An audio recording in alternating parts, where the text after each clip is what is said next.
Hi, I'm Kurt Cleveland, and I'm with Corrections Network, and I'm here today with Tom Graham from Oregon's Lincoln County Corrections. And Tom, tell us a little bit about yourself and your background. Well, I've been in corrections for 23 years. I started with the Oregon Department of Corrections in 1991. Worked with them for a little over a year. Had an opportunity to go work for the Lincoln County Sheriff's Office in the Lincoln County Jail in 1992. Walked in the door to a brand new facility and have had great opportunities there to grow with that agency and the facility over the years. One of my primary responsibilities is looking at the future and deciding what's next. What are we going to bring to our organization that's going to implement that change that we want? It's going to bring value to the mission, and we have a very clear mission. We want to leave a positive impact on our community, and that means that we need to leave a positive impact on the people that come into our care and custody, and when they leave us, we're hoping to release somebody that has a sense of value within themselves. So when they actually end up in the community, they are successful. That's one of our goals, and obviously today we're not successful with every person, but we're always striving for that. In your experience, what is the most difficult thing to bring to an inmate and have them really receive? Information, knowledge, tools. There's so much that we need to share with the people in our custody, but we have a limited number of staff. They have very direct responsibilities each day to provide for the care and custody of these people, so they don't often get to be the person that's going out and making the change that we want to see happen. So we're challenged to find ways to utilize our time effectively, utilize our staff effectively, and meet the mission, but still maintain that the most important thing, which is safety and security. What was the staff like before, and what's it like now? Well, in 1992, we were very clear on our mission. It's incarcerate inmates in custody, keep them safe, and release them as directed by the courts. Over the years, our missions changed, our philosophies changed, and the culture changed. And today we really do believe that when people come into custody, we want to impact their lives. We want to impact how they think. We want them to go out the door thinking about change and understanding that there's tools and resources out there. And that culture is probably one of my favorite things about my job today, working where I work. All the staff buy into that. That is what they want to see happen, and it's just a beautiful thing. If I remember your facility correctly, you had lots of more resources than you have today, and there was a deputy in every pod, in every housing unit. What's your general architecture like now? Much different. You're right. We had a staff member working in every location, sometimes two, and they were there 24/7 a day. There was always a deputy present to supervise inmates. Our current financial situation doesn't allow for that, so we've reduced our staff. We've also increased the number of inmates that we hold. We actually have housing units where there's not a deputy present at every moment. So delivering the resources to those inmates requires some thought on our part. We have to schedule it in. The deputy has to make himself available to get to those housing units. We do a lot of monitoring by video, which is pretty typical in the correctional setting today. So what has your experience been with the introduction of the Corrections Network TV control system when we're running a schedule, operating it as a schedule? Well, having this particular system in our jail has allowed us to deliver a lot of content to inmates that otherwise would have been through word of mouth. Being able to put that content on a schedule provides us with a level of comfort and knowledge that what we want them to know is being delivered to them when we want them to hear it. And there are key moments in a jail or a prison where activities change. We're moving from one day room to the next, or we're transitioning from one time period to the next, and we like to use those opportunities to deliver something short and powerful to the inmates, or we want to increase their knowledge base. Maybe it's just our basic rules. You know, we want the inmates to be able to follow our rules. It used to be on a little booklet. Not everybody read it, but putting that information up on the televisions puts it in front of them. It's in their face. They see it. They're getting the message. We know they all are getting it because it's there. It's in front of them. Well, you know, in our industry, we know that TV is the great babysitter. You know, inmates enjoy TV as a recreation. We use TV as a tool. We know it's the one tool that has a lot of value in a facility. You know, misbehavior will result in no TV. So delivering the content across the TV is probably the most powerful thing that we do because that's where the eyes are fixed. You know, they're watching it. And you're right, they're watching it and they don't have to admit to their friend or their cellmate that they're watching it. They get to make an independent decision based on the information they just received in their mind, you know, and they either choose to respond to the message or not. What was the first use of information, the crawling text across there that surprised your staff the most? In the beginning, I was the one putting the messages up. And I think the staff were surprised as inmates at some of the things that I put up there. But probably my favorite was the very first thing, don't put your feet on the furniture. We actually have a rule that says don't put your feet on the furniture. Teaches basic respect, keeps the wear and tear down. It's a bit like being at home and talking to the children. Don't put your feet on the furniture. I put that up on the crawl. Hey, don't put your feet on the furniture. Show some respect. And the inmates, you know, were watching that and they're going, that's a rule? And the staff went, wow, they're not supposed to put their feet on the furniture. It reminded staff they're not supposed to put their feet on the furniture. Reminded the inmates they're not supposed to put their feet on the furniture. And I noticed over time, a lot less feet were showing up on the furniture, especially when I walked into a housing unit, because I knew they all got the message, because all the feet came off of the chairs. So that's in action. You get a real-time transaction of learning and evolving the culture. And it's really interesting that the staff themselves get the same messages, that you're reinforcing it for the facility, for your entire culture. I think that's really powerful. I remember there was an early experience you had with the messaging when the recreation yard got closed. Can you tell us a little bit about that experience? Sure.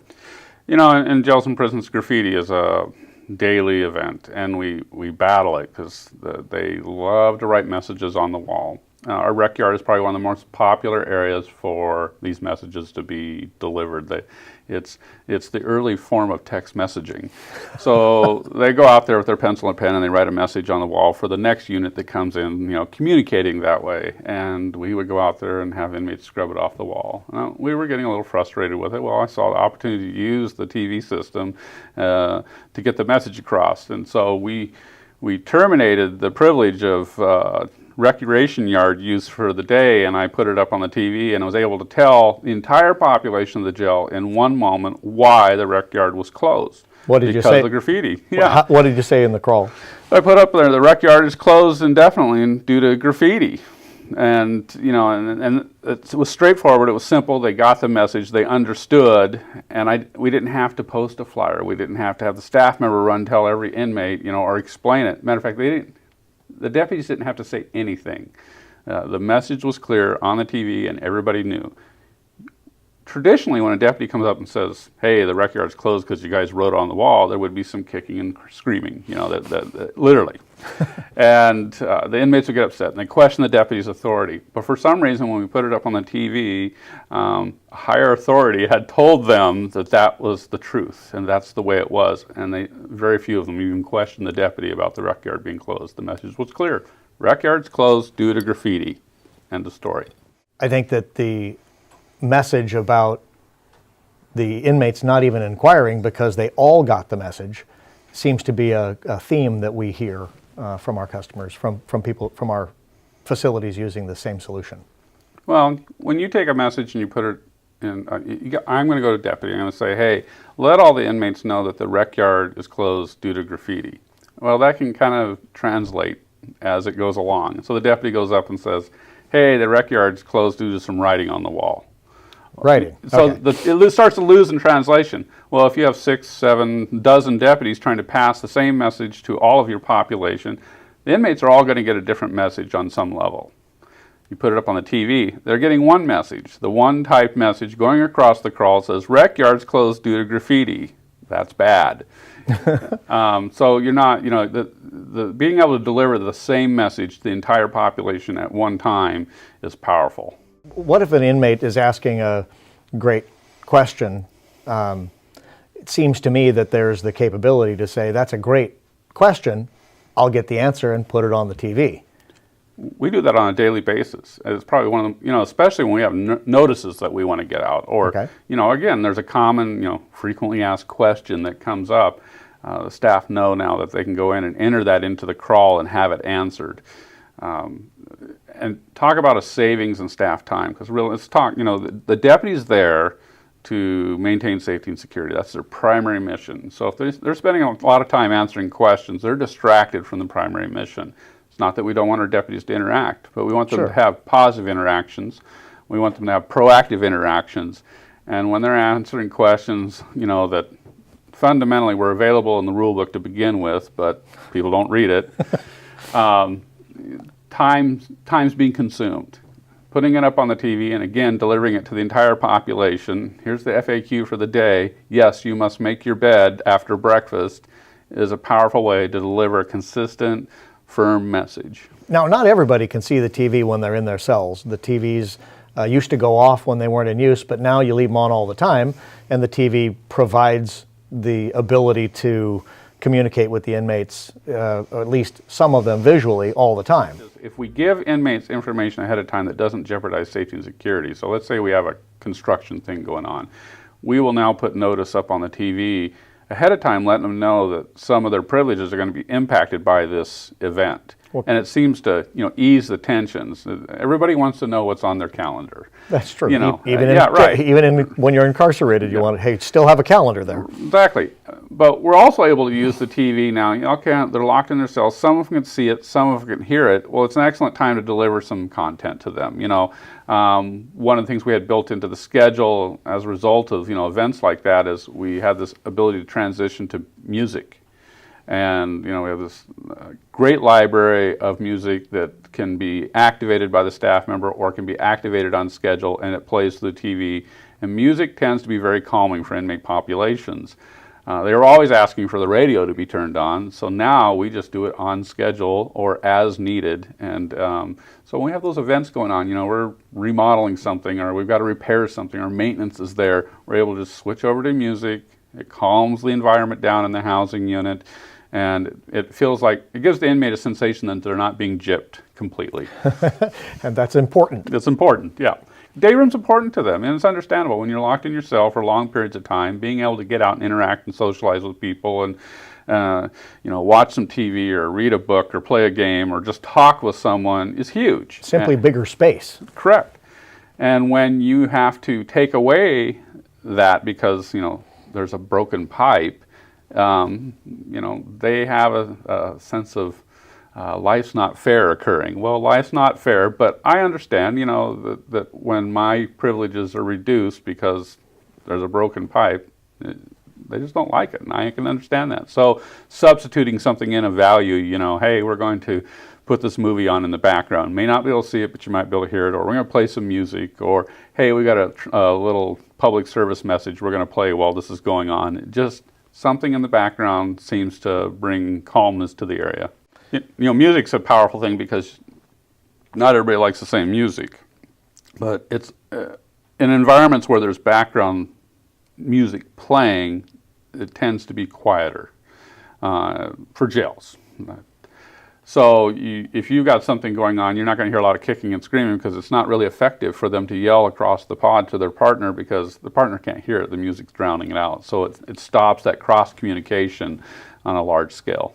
You put up on the noise and ruckus and terrible stuff going on. They start kicking their doors, they're yelling, and the construction project was unstoppable. It had to happen. Right. And what was described to me by your staff was you put on the crawler, kicking and screaming and making a ruckus will get you reclassified out of this pod, which is really the most privileged pod. Right.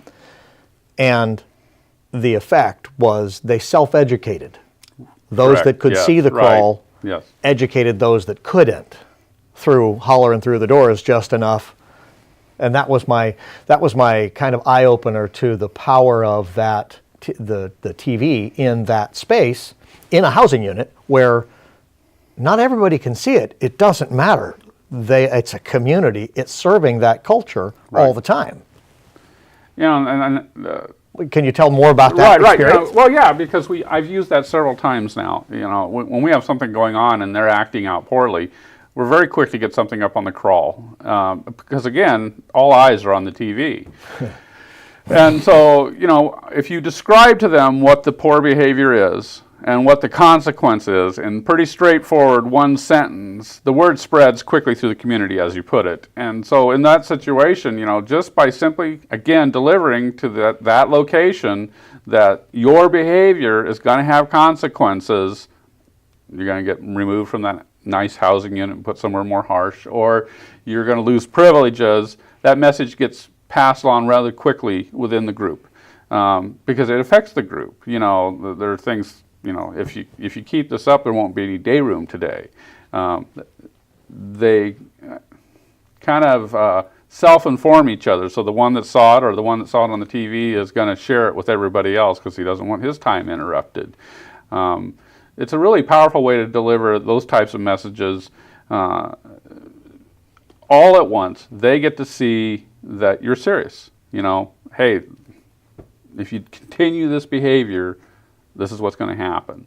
Now, I can have a deputy go deliver that message, but I think the deputy sometimes is just a talking head to them. Oh, yeah, that's the guy that thinks he's in charge. Oh. So, you know, you put a message up on a TV, I don't know, maybe they give more authority to the TV at times, but, you know, I think so. If you look at today in society, TV, we all are tuned into the TV. You know, if the TV says it's so, it's so. It's the truth, right?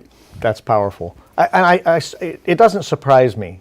Inmates, people, we bring a lifelong relationship with the television with us wherever we go. And I can remember it used to say, you know, the broadcasting day is over, you know, at the very end. Well, we're actually doing some of that in the correctional facility in terms of the schedule. It's time to, the meal changes, the request to go back to their cells, the politeness that we put up there based on your cultural request. You know, you said, say please and thank you. Mm-hmm. And so the message says, day room use is over, please return to your cell, thank you. Mm-hmm. And when the inmates see these things, when they see this request and the TV is telling them what's happening, there's no ego in that. There's no resisting the authority figure. This is their friend, the TV, telling them that. Well, the TV's not on a power trip. You know, a lot of times different personalities respond differently to each other. So if I have a deputy that has, say, a really dominant personality, and some inmates are not going to respond well to that. You know, so he says, TV time's over, cell in. You know, some of them will drag their feet just out of defiance. That particular piece of the schedule is really powerful because in those units that were on a schedule, we've put up on the TV about 2 minutes before the day room ends, a message comes up and says, hey, day room time is over, please cell in. And there's no argument because, the TV told them so, but because they know that the next transition is that the TV is going to move to music. It's automatic. They're not dependent or waiting to see if the deputy will actually turn the TV off. They're not going to milk it for every moment. The system does what the system's supposed to do on schedule. There's no point in hanging around to see if you can get 2 more seconds of TV because it's not going to happen. TV's let you know, programming's over, it's time to go back to your cell. And we put that message out a little bit, a few minutes early and allowing that transition. So it gives them time to process, oh, TV's over, day room's over, okay, I need to get this together and then move towards my cell. And we've seen a huge improvement in responses, from the inmates moving back to their cells, doing what they're supposed to do, and not a word from the deputy. And particularly powerful in those units where we don't have a deputy present all the time. Again, on a schedule, doing what it's supposed to do, and they're getting up and doing, that request. Okay, day room's over, or hey, prepare for meals, or any of the messages that we put up there on our schedule makes them aware and trains them. When the TV is on, you have volume in your housing unit. Some facilities run FM broadcast headsets. You also do that. But the idea that the TV is no longer acting like it was a moment ago gives a transition, creates that change moment for everybody. And it's the same transition every time. It's not a different staff member delivering the same message in a different way. It's the TV said so, and that's huge, because again, we're taking personalities out of it. We're allowing the media to deliver the message, and they seem to respond better to that. So, and that goes back to our point about the putting up rule violations or rule reminders. It's not the sergeant coming up there and saying, look, you guys have been doing this terrible, you got to get it together, if you don't start doing this, again, kind of a talking head thing. Instead, they see the message delivered. It's not interrupting them. They're getting the message while they're still watching TV, and they're cueing into it, and it's going into their brain, and they're locking it in there and going, oh yeah, I need to remember to make my bed every morning. That's a good point, Do they all respond to it? No, but what we see is less confrontation. Allows the deputy to spend more time focused on what he really needs to be focused on. Sometimes it gives them more time to have that conversation with that inmate that needs that additional attention about their behavior, or maybe there's an inmate that needs some counseling, or there's an inmate in crisis in need of response, and they need to dedicate some time and resource to helping that inmate through that moment. They don't have to worry about the other behaviors. The TV provides that kind of constant information supervision going on. The side panels are great because that's where we put all of our programs, inside and outside of the jail. But yeah, we advertise opportunities coming up. One of them is a culinary program that we offer. Periodically, we will allow inmates to study and obtain their food handler's card. And so we put a little slide up on the side of the TV. It pops up like an advertisement, and they're getting that information. And it's different. It's better than the old method, which is we would put it on a piece of paper and post it in every housing unit, scotch tape it to the wall, and eventually someone would write on it or rip it down, and it just wasn't very eye-catching. Again, going back to the TV, it's advertising, and it drives them, and they look and they go, oh, I could get my food handler's card. That sounds like an interesting thing for me. Hey, that would be beneficial. We do that with a lot of different programs that we offer. We announce well ahead of time when we have a particular program coming up that there are sign-up opportunities for it, and it's there constantly in the messaging that's coming across. And so if they forgot about it one day, they're reminded the next time they got out and said, oh, that's right, I was going to sign up for that class. We also use it to advertise outside resources, because there's a big disconnect between when an inmate is released and their path out in the community, and they don't know what's out there. What organization can help me accomplish my goals, maintain my well-being, help feed me, help house me, help clothe me, help me with my substance abuses. And so employment opportunities. Employment, yes, exactly. And so we take, and I'll use the example of the employment department. We have a slide that's up there. Hey, Lincoln County has an employment department. If you go there, they're going to help you try and find a job. Here's the number. They can write it down. And if you see a message repeatedly, it ingrains in your brain, and so when they do get out, they know that those resources are out there. They may have that contact information, they're thinking about it at least, and they may go use those resources to improve their situation. You're watching Corrections Network Media.